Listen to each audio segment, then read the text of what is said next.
Assalamualaikum warahmatullahi wabarakatuh. Pernahkah kalian membayangkan, seorang polisi muda baru berusia 24 tahun harus berhadapan dengan bandar pinjol ilegal, yang ternyata bukan siapa-siapa, melainkan preman pasar paling ditakuti di kota? Bayangkan, pasar yang biasanya penuh tawa dan obrolan hangat tiba-tiba berubah jadi arena kucing dan tikus, penuh ancaman, aksi, dan kejutan yang tak terduga. Apakah si polisi muda ini berhasil membongkar kasus besar itu? Atau justru dia yang tenggelam dalam permainan licik sang preman? Semoga cerita ini membawa manfaat untuk kita semua, menginspirasi untuk selalu berani melawan ketidakadilan meskipun terlihat kecil, dan semoga juga membawa rezeki yang berkah serta lancar untuk kalian semua. Jangan lupa tuliskan, Amin ya Rabbal Alamin, di kolom komentar, supaya doa baik ini mengalir bersama kita semua. Kalau kalian suka cerita ini, yuk bantu dengan klik like dan subscribe ke channel ini, supaya kalian gak ketinggalan cerita-cerita seru dan penuh makna berikutnya. Terima kasih sudah mendengarkan. Stay tuned, karena ceritanya baru saja dimulai. Angin panas menyapu pasar kecil di pinggiran kota. Bau amis ikan bercampur dengan aroma gorengan. Sementara suara pedagang sayur saling berlomba mengalahkan bising knalpot motor. Di ujung lorong, terdengar suara keras, bukan tawar-menawar biasa, tapi makian kasar. Wow, Bayu. Gue bilang lunas hari ini. Jangan sok bego. Seorang lelaki kekar dengan tato api membara di lengannya mencengkeram keras seorang pedagang buah. Pedagang itu hanya bisa mengangguk, wajahnya pucat pasi. Pak Broto, singa pasar. Raja tak bertahta yang tak perlu SK pengangkatan. Sementara itu, di polsek seberang jalan, Bima duduk di depan meja, memandangi map laporan yang tak kunjung disentuh siapapun. Mas, maaf ya. Kalau laporan soal Broto, mending disimpan dulu, bisik Pak Danang, seniornya, sambil menyeruput kopi sachet. Dia itu, ya, semacam stabilisator pasar. Repot kalau disentuh. Bisa chaos. Bima menarik napas. Matanya masih segar, penuh idealisme yang belum digerus realitas. Tapi, Pak, ini bukan sekadar utang piutang. Ini teror.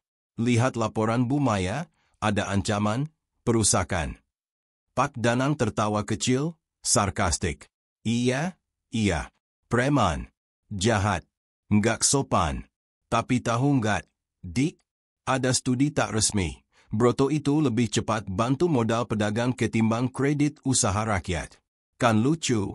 Ya. Bima hanya menggeleng. Lucu buatmu, Pak, pikirnya. Buat yang diteror? Hari itu, Bu Maya datang. Tubuhnya gemetar, matanya berkaca-kaca. Pak, saya nggak tahu lagi harus kemana. Mereka ancam bakar lapak saya kalau nggak bayar malam ini. Bima mengepalkan tangan. Pak Danang hanya melirik, menyeruput kopinya lagi. Sabar ya, Bu Maya. Nanti juga reda sendiri. Bima berdiri. Bu Maya, saya antar pulang. Kita lihat apa yang bisa saya bantu. Ketika mereka menyusuri pasar, Bima baru sadar seberapa dalam aroma ketakutan itu. Para pedagang saling berbisik, mata mereka menghindar. Di ujung jalan, Broto tertawa, memamerkan gigi emasnya, dikelilingi anak buah bertubuh tambun. Begitu melihat Bima, Broto menyeringai.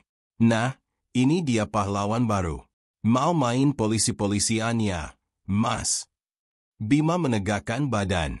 Pak Broto, jangan ganggu Ibu Maya. Broto tertawa keras, mengundang gelak anak buahnya. Heh, kau ini lucu juga. Kau pikir kau di film apa, Mas? Mau gantiin Chris Hemsworth? Bima menggenggam tangan Maya yang gemetar. Kami pergi sekarang. Broto mendekat, begitu dekat hingga aroma alkohol murahan menusuk hidung Bima. Hati-hati, Mas. Di pasar ini, kaki bisa tersandung. Jatuh. Ngerti maksud gue? Di balik punggung Broto, salah satu anak buah pura-pura memeragakan orang terpeleset, memancing tawa kotor. Malam itu, Bima duduk termenung di kontrakannya. Telinganya masih mendengar suara tawa Broto. Suaranya masih terngiang-ngiang seperti soundtrack yang diputar ulang di kepala. Di luar, suara anjing liar menggonggong. Bima memandang ponselnya. Pesan dari Pak Danang masuk. Santai aja, Dik. Hidup itu nggak sehitam putih di buku akademi. Bima menutup matanya, menghirup napas panjang. Di luar, Broto masih berkeliling pasar, menyebar pinjaman, menabur ancaman. Di negeri damai ini, yang penting bukan siapa yang benar. Yang penting siapa yang bikin gaduh. Dan malam ini, Brotolah jagonya. Pagi di pasar tak pernah sunyi. Tapi pagi ini, suasananya lebih tegang. Gerobak-gerobak disusun dengan rapi. Tapi mata para pedagang terus melirik ke arah ujung lorong, lapak Bu Maya. Di sana, Maya duduk termangu. Dagangan sayur yang biasanya habis pagi-pagi masih utuh. Beberapa pembeli menjauh dengan alasan aneh. Aduh, Bu, nanti aja ya, takut ketemu orang. Bima berdiri di pojok pasar, mencoba tak mencolok. Tapi seragam coklatnya seperti magnet masalah. Anak-anak buah Broto mondar-mandir, kadang sengaja menyenggol bahunya sambil tersenyum sarkastik. Wih, pahlawan datang. Ada tugas mulia apa hari ini, Mas Polisi, ledek salah satu dari mereka. Bima menarik napas, mencoba mengabaikan. Tapi dalam hatinya, bara mulai menyala. Malam sebelumnya, ia sudah menyiapkan catatan, nomor rekening pinjol, laporan korban, rekaman telepon ancaman. Tapi begitu dia tunjukkan ke Pak Danang pagi tadi, responsnya mengejutkan. Dik, serius? Ya? Mau perang lawan siapa, sih? Broto itu bukan sekadar orang. Dia sistem, kata Danang sambil mengunyah gorengan. Kalau hilang satu Broto, muncul Broto lain. Sama aja. Bedanya, yang ini, lebih ngerti kompromi lah. Bima hampir tak percaya. Jadi kita diam. Pak Danang menepuk pundaknya, senyumnya pahit. Bukan diam. Mengatur ritme. Kalau semua masalah kau buru, Dik, nanti kau sendiri yang capek. Di pasar, Broto muncul seperti biasa. Tapi hari ini, ia datang sambil membawa megafon. Perhatian semua. Gue mau umumin. Kalau ada yang sok lapor polisi, lapaknya gue angkut. Gue baik-baik selama lu pada baik-baik. Ngerti? Tawa pecah dari gerombolan anak buahnya. Beberapa pedagang terlihat ingin tertawa juga, tapi matanya penuh takut. Bima mendekat, mencoba bicara. Pak Broto, ayo jangan bikin pasar makin kacau. Broto menoleh, menyipitkan mata. Wih, jadi polisi beneran, sekarang? Mau gue kasih badge juga? Ia tertawa, menyeringai. Dengerin ya, Mas Polisi. Di tempat ini, hukum itu gue. Kalau gue bilang 10%, ya 10%. Kalau gue bilang angkat kaki, ya angkat kaki. Bima mengepalkan tangan. Di telinganya, suara-suara tertawa makin keras, makin menghina. Mata Maya berkaca-kaca di belakangnya. Dan saat itu, entah kenapa, Bima tertawa kecil. Broto mengerutkan dahi. Apa lucu, Mas? Bima menggeleng pelan. Lucu aja, Pak. Kalau Bapak segitu hebatnya, kenapa pinjol ilegal? Bukan buka ban sekalian? Kan lebih resmi. Sejenak hening. Lalu, dentuman tawa pecah. Anak-anak buah Broto ikut cekikikan. Bahkan beberapa pedagang menahan senyum. Wajah Broto memerah. Mas, kau pikir kau lucu? Ya. Bima mengangguk santai. Iya, lumayan. Bapak lebih cocok stand-up daripada jadi lintah darat. Broto mendekat. Napasnya bau alkohol, wajahnya merah padam. Tapi sebelum ia bicara, Bima melangkah mundur. Saya cuma ingatkan, Pak. Ada kamera di sini. CCTV, pedagang, ponsel. Kalau Bapak mau masuk berita malam, silakan. Kalau tidak, ayo kita minum kopi, bicara baik-baik di kantor. Broto menatap Bima tajam. Sekali lagi, pasar hening. Anak buahnya saling pandang. Lalu, Broto tertawa pendek, menghentakkan kakinya. Pinter juga kau, Mas Polisi. Oke, kita main cantik sekarang. Tapi ingat, kalau gue jatuh, gue nggak jatuh sendirian. Ia melenggang pergi, meninggalkan pasar yang perlahan kembali riuh. Bima berdiri diam. Tubuhnya gemetar, tapi mulutnya tersenyum tipis. Di sudut, Pak Danang muncul, menepuk pundaknya. Dik, kadang yang paling gila bukan preman. Tapi orang yang berani bilang, tidak, ke preman. Siap gila. Bima menatap langit, mendengar suara pasar, dan dalam hatinya berkata, siap atau tidak, aku sudah melangkah. Malam mulai turun, dan pasar berubah wujud. Yang siang ramai jadi sunyi, yang terang jadi samar-samar. Di sudut gang, suara denting botol bertabrakan terdengar. Gelak tawa kasar anak buah Broto menggema, seperti suara burung gagak di kuburan. Bima duduk di kontrakannya, lampu remang-remang menyorot wajahnya yang lelah. Di meja, laptop terbuka, memperlihatkan rekaman suara, ancaman Broto, bisik-bisik pedagang, tawa penghinaan. Tangannya gemetar ketika memindahkan file. DRTT. Ponselnya bergetar. Pesan masuk. Pak Danang. Dik, mending istirahat. Gak semua perang harus kamu menangkan sendiri. Bima menengadah, menarik napas. Gak semua perang harus dimenangkan, tapi bukan berarti gak dicoba, gumamnya pelan. Tiba-tiba, duk. Sesuatu menghantam pintu kontrakan. Bima melompat, jantungnya menghentak.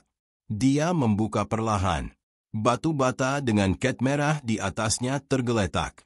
Di batunya tertulis, jangan sok jagoan, Mas Polisi. Bima menutup pintu rapat, menahan napas. Lalu ia tertawa kecil, getir.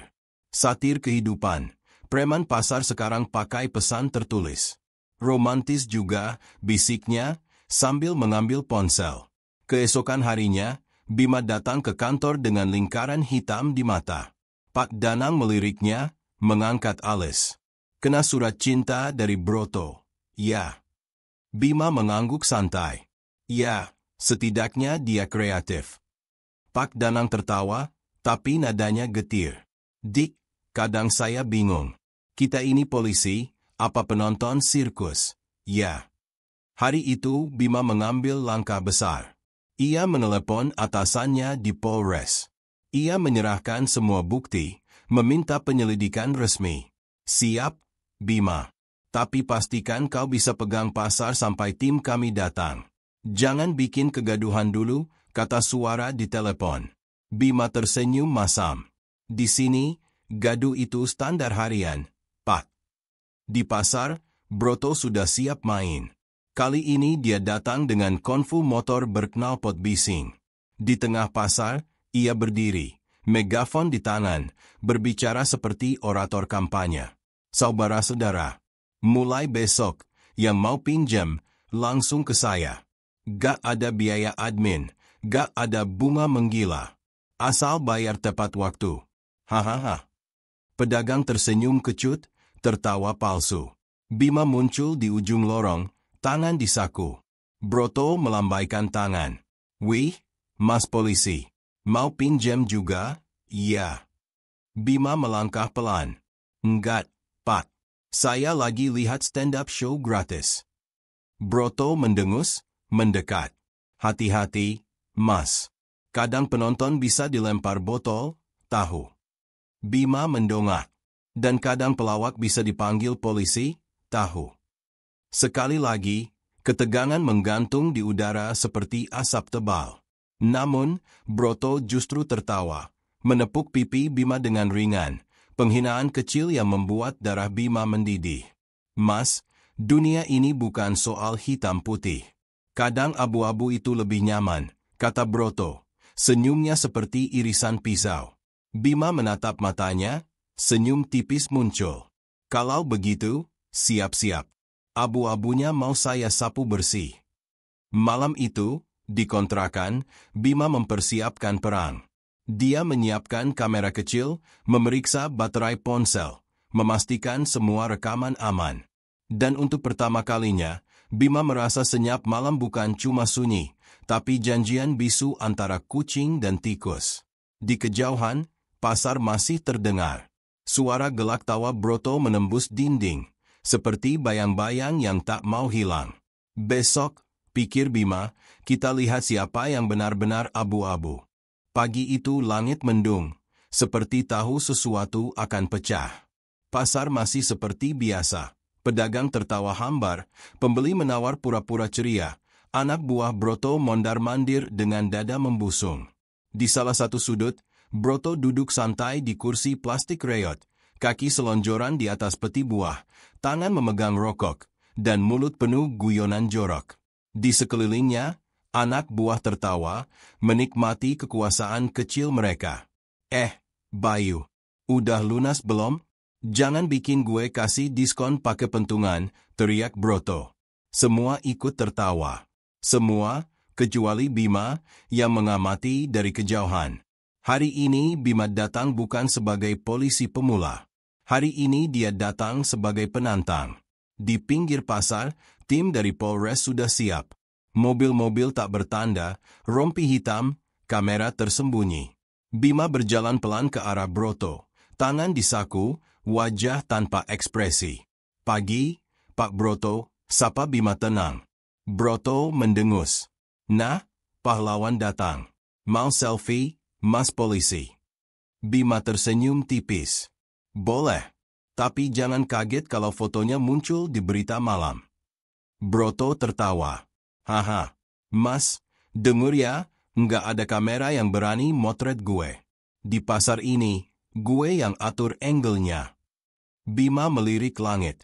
Betul, Pak. Sayangnya, hari ini kameranya udah saya pasang dari kemarin. Sekejap, wajah Broto mengeras.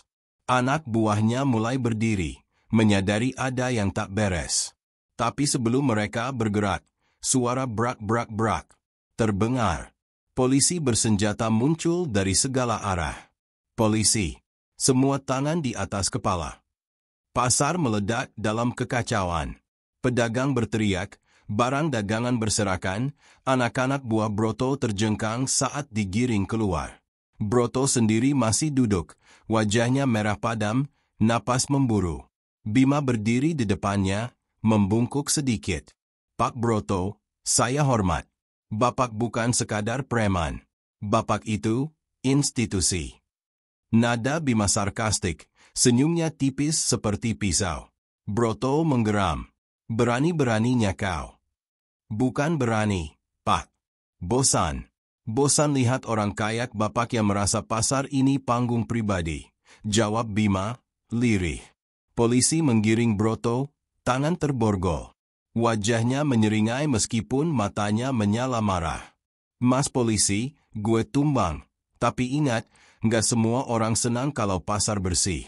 Siap-siap, pahlawan. Sore itu, pasar hening, seperti habis melewati badai. Para pedagang berdiri di pinggir lapak, bingung harus lega atau takut. Ada yang bisik-bisik, beneran nih, Broto ketangkep? Jangan-jangan besok balik lagi.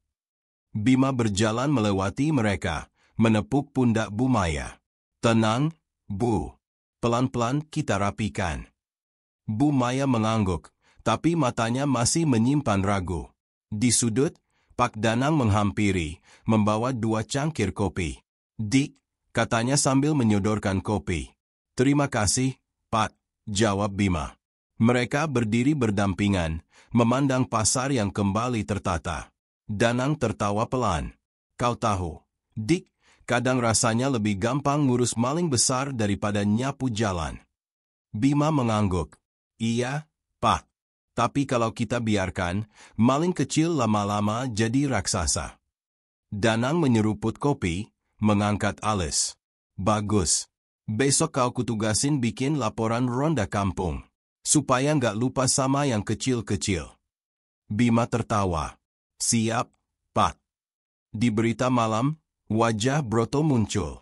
Wartawan berapi-api melaporkan keberhasilan polisi membongkar sindikat pinjol ilegal.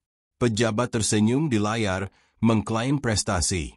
Di balik layar, Bima duduk sendirian di kantor, menatap monitor mati. Dia tertawa pelan. Lucu ya, yang kerja ngos-ngosan, yang nampang di TV malah pejabat. Dunia memang penuh komedi hitam. Dia menyandarkan kepala, memejamkan mata, membiarkan suara gaduh kantor menemani pikirannya. Pagi berikutnya, pasar kembali sibuk. Gerobak dorong berlalu lalang, ibu-ibu sibuk menawar, anak kecil berlarian di antara kaki-kaki orang dewasa. Tapi satu hal berbeda, lapak broto kosong, megafonnya tergeletak bisu, dan tidak ada suara knalpot bising yang biasanya memecah telinga. Bima berdiri di sudut pasar, memegang secangkir kopi hitam dari warung Bu Maya. Ia memerhatikan pasar seperti penonton yang menatap panggung setelah pemain utamanya ditarik turun. Bu Maya mendekat pelan, senyumnya kecil tapi cemas. Pak Bima, makasih. Ya, tapi, beneran aman, kan? Nada suaranya seperti bisikan di gereja kosong. Bima mengangguk, meski dalam hatinya bergumam. Aman itu kata sementara. Bu, kalau ada apa-apa, lapor saya. Jangan takut. Tiba-tiba, suara motor terdengar di ujung pasar. Bima menoleh cepat, jantungnya seolah melompat. Tapi bukan broto, hanya pemuda tanggung, membawa galon air. Ia tertawa pelan, mencibir diri sendiri. Wah, trauma juga, ya, gue. Di kantor polisi, suasana tak kalah sibuk. Pejabat Polres datang, berpidato di depan kamera, mengangkat keberhasilan operasi. Bima berdiri di belakang, setengah mendengarkan, setengah memikirkan tumpukan laporan di mejanya. Pak Danang mendekat, menepuk pundaknya. Dik, capek. Bima nyengir. Lebih capek lihat yang gak kerja ikut foto bareng, Pak. Danang tertawa terbahak. Nah, selamat datang di dunia nyata. Kadang, pahlawan itu nggak punya spot league. Spot league-nya buat yang berdasi. Selesai seremoni, Bima duduk di mejanya. Seberkas kertas sudah menunggu. Laporan ronda kampung, laporan keluhan warga, bahkan permintaan kawal acara sunatan. Dunia terus berputar, dan pasar kecilnya hanyalah salah satu lingkaran kecil dalam roda besar. Malam itu, Bima berjalan di pasar yang sudah sepi. Lampu-lampu redup, suara jangkrik menggantikan teriakan pedagang. Ia berhenti di bekas lapak broto, menatap megafon yang dibiarkan anak buahnya, mungkin sebagai warisan bisu. Di pikirannya, suara broto masih menggema. Kalau gue jatuh, gue nggak jatuh sendirian. Dan memang benar. Sudah ada desas-desus muncul. Preman baru, pungli baru, wajah baru. Sistem lama dengan topeng yang diperbarui. Bima duduk di peti kayu, menyandarkan kepala ke dinding. Lucu, ya, bisiknya pada diri sendiri. Kita menang perang kecil, tapi perang besarnya nggak pernah selesai. Di atasnya, lampu kelap-kelip seperti mau mati, dan angin malam membawa bau ikan asin, asap rokok, dan debu pasar. Campuran aroma yang anehnya, menenangkan. Seminggu kemudian, di sebuah warung kopi dekat kantor polisi, Bima duduk bersama Danang, menyeruput kopi. Dik, kenapa sih kau masih senyum-senyum? Tanya Danang. Bima tertawa kecil. Soalnya saya baru sadar, Pak, kita ini mirip badut sirkus. Sibuk nyiram api kecil, sementara panggungnya bocor bensin. Danang tertawa keras. Hahaha. Wah, satir kelas berat nih. Gimana rasanya jadi badut idealis? Bima mengangkat gelas kopi, matanya menatap jauh. Rasanya, lumayan, Pak. Selama masih ada penonton yang tersenyum, yang gak apa-apa. Mereka tertawa, menertawakan absurditas yang sudah menjadi teman sehari-hari. Dan di luar warung, dunia tetap berputar, pasar tetap berdetak, dan panggung yang sama menunggu pemain berikutnya. Alhamdulillah, akhirnya kita sampai di akhir cerita ini. Teman-teman, ingat ya, Dari cerita ini kita belajar bahwa keberanian melawan ketidakadilan itu penting, tapi juga perlu dengan cara yang cerdas dan tidak gegabah.